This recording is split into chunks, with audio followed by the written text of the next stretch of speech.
federal elections, and you're free to live and work in any province or territory of Canada.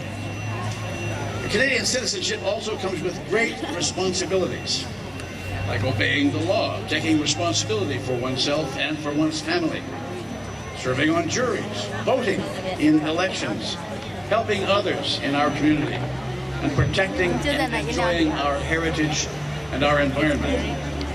During your time in Canada, you have been working or studying and no doubt taking part in the everyday activities of your community. You have learned about Canada, and you have embraced this country, for which we are all grateful. And now you're about to take this exciting next step. You should be very proud of your achievement.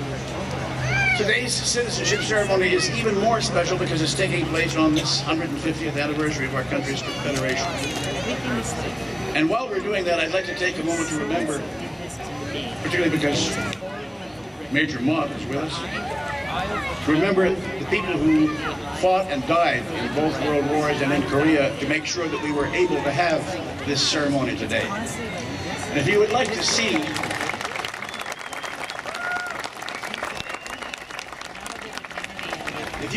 see evidence of that, you can go to the military section of any cemetery in any town or city in Canada, or any of the Canadian military cemeteries all over the world, in France, Germany, in Holland, in Belgium, in Hong Kong, in Egypt, and in Korea. And there you will see firsthand the evidence of what was given by those, so that we could hold this ceremony here today. And as we all look back on a century and a half of our shared history, we can all, and now you can all, be proud of Canada's place in the world. Perhaps the aspect of our history of which we're most proud is our great tradition of welcoming thousands of new Canadians every year. In fact, welcoming newcomers is the story of Canada. Our country has been enriched from its very beginning by generations of people who have come from all over the world and who have made Canada a better place. We don't all share a common past, but we do all share a common future. So here's to the next 150 years of our country's history. I'd like to extend to all of you who are about to become Canadian citizens my heartfelt congratulations. Thank you for choosing Canada, and I wish you a long and happy life in your chosen land, and I thank you for allowing me to be a part of this special day. And now, ladies and gentlemen, it is my privilege to ask Her Honor, the Lieutenant Governor, to address us all and to speak to our candidates in particular. Your Honor.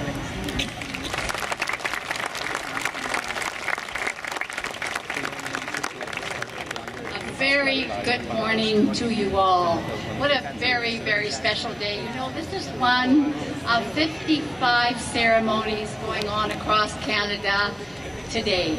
It's a very, very special day.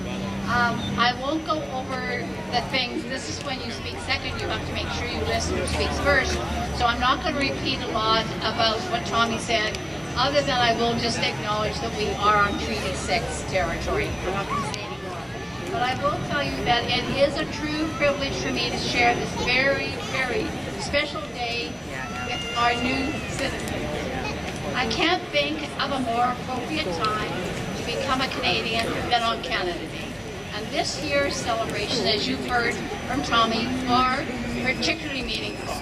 Canada's 150th birthday has encouraged us all to consider what it means to be a Canadian, to look back at where we've been, and to imagine where the future holds for us. When I reflect on our history, there are so many moments that make me proud. They're all milestones when Canadians work together, working together. That's the big secret here, to achieve something important.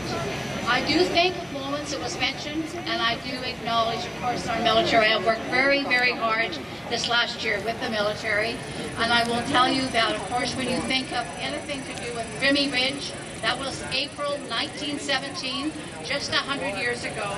It's when soldiers across Canada fought as one united corps, and with such courage, strength, and innovation that it redefined how the world viewed our country.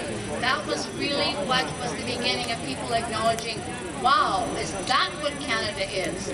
I also remember the thousands of brave Canadians who returned to the battlefield once again to fight for peace, for freedom and tolerance during the Second World War, and in so many peacekeeping missions ever since.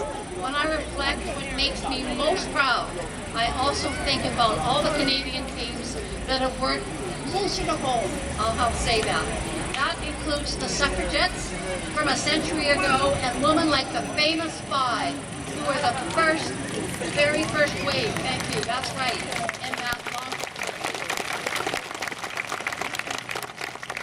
That's why that vote, I encourage everybody, no matter what, to go out and vote. They worked so hard to make sure we have a vote. I also think of all the amazing individuals throughout our history, people like Terry Fox and his Marathon of Hope. We enjoy a stronger Canada today thanks to the countless leaders and community champions who have rallied us all to stand together for a common cause. There's one final historic milestone I'd like to mention, and it was in April 1982 when the Queen signed into law the Canadian Charter of Rights and Freedoms. Yes.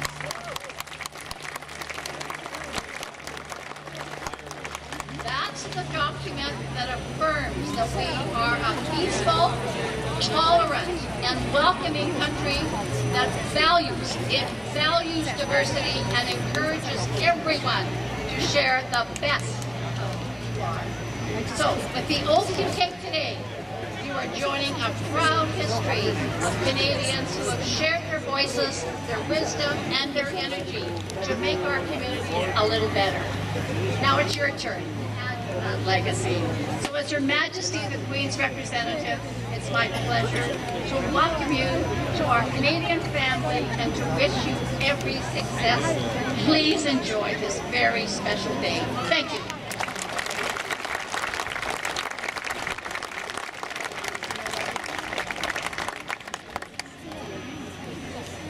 All right, it's time to take the oath of citizenship. I would ask that all the candidates for citizenship please rise, raise your right hand, and you will repeat the oath of citizenship after our presiding official. As Canada is a bilingual country, I'd ask that you would repeat the oath both in English and French. And as this is a very special event today, I would also like to ask our platform party to reaffirm their oath of citizenship, and all Canadians here today to also reaffirm their oath of citizenship. So if you'd like to say the oath of citizenship, please feel free to stand and join us during this moment. Thank you. Merci, Mr. Griffey. I realize that I made an error, ladies and gentlemen, because although I mentioned him, I did not specifically introduce him. I hope that you will now join me before we do the oath in welcoming Major Christopher Stobbs of the Canadian Armed Forces.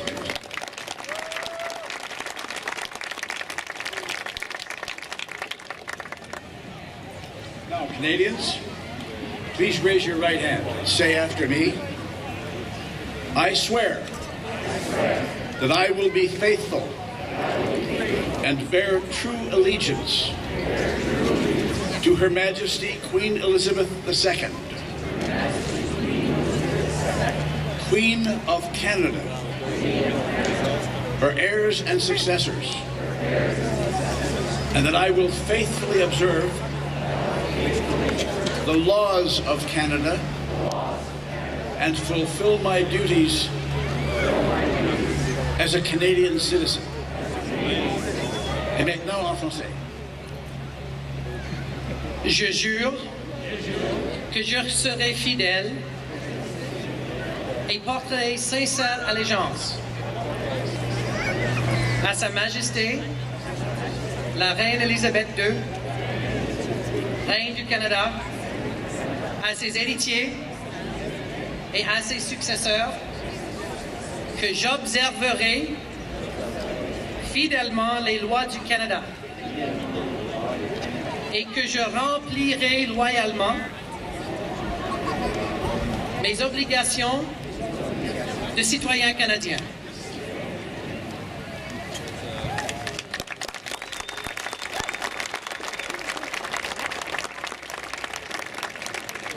Thank you, Minister. I would have tried that, but I really mess it up.